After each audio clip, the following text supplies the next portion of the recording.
તો દિવાળી ટાણે રાજ્યના ખેડૂતોની હૈયા હોડી જોવા મળી રહી છે। કપાસ પછી ડુંગળીના ખેડૂતોને પણ નબળા ભાવે હવે રડાવ્યા છે। મહા મહેનતે પકવેલી ડુંગળીનો ભાવ ન મળતા ખેડૂતો રસ્તે ફેંકવા મજબૂર બન્યા છે। જામનગરના ધુતારપર ગામમાં ખેડૂતોએ ડુંગળી રોડ પર ફેંકીને વિરોધ કર્યો। રાતોના ઉજાગરા કરીને તૈયાર કરેલી ડુંગળીના બજારમાં મણ દીઠ 150 રૂપિયા મળી રહ્યા છે। ડુંગળી તૈયાર કરવામાં વીઘા દીઠ 40,000નો ખર્ચ થતો હોવાનો ખેડૂતોનો દાવો છે।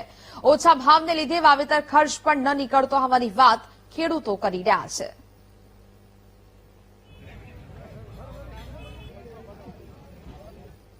ડુંગળી વાવેલી છે તો મને વીઘે 40,000 રૂપિયાનો માર્કેટે પહોંચે ત્યાં લગીનો ખર્ચો છે।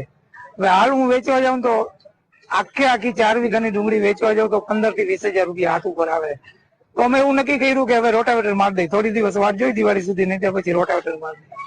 બાકી આના સિવાય અમારી પાસે કોઈ ઓપ્શન છે નહીં। અમારી એક જ માંગ છે કે આ ડુંગળીની જે પડતર કિંમત એમને આમાં પોસાતી નથી।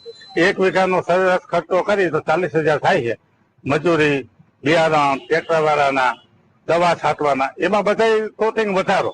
અને ખેડૂતોને 10 વર્ષ મોર આજે તમે હિસાબ કરો ડુંગળીના કેટલા હતા, મગફળીના 1,000, મગફળીના 1,500 હતા, તો આજે એ ભાવ નથી।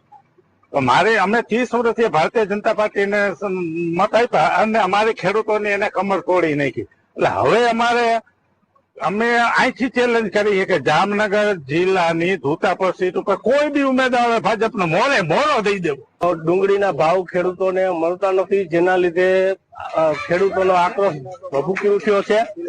દિવાળીના તહેવારો નજીક આવી રહ્યા છે, ખેડૂતોને ભાવ મળતા નથી, જેના લીધે ખેડૂતો પાસે હાલ કોઈ વ્યવસ્થા નથી, પૈસા નથી, જેના કારણે મજૂરોને ચૂકવવાના કરવાના છે। એટલે બહુ ખરાબ પરિસ્થિતિ છે। મગફળીમાં ભાવ મળતા નથી, કપાસમાં તો સરકારે પહેલેથી જ ઇમ્પોર્ટ ડ્યુટી નાબૂદ કરી અને ખેડૂતોનું ઘોડું જ કરી નાખ્યું છે। એટલે આવી ખરાબ પરિસ્થિતિ છે, એટલા માટે થઈને ખેડૂતોએ રોષ વ્યક્ત કર્યો અને સરકાર વિરુદ્ધ પ્રદર્શન કર્યું।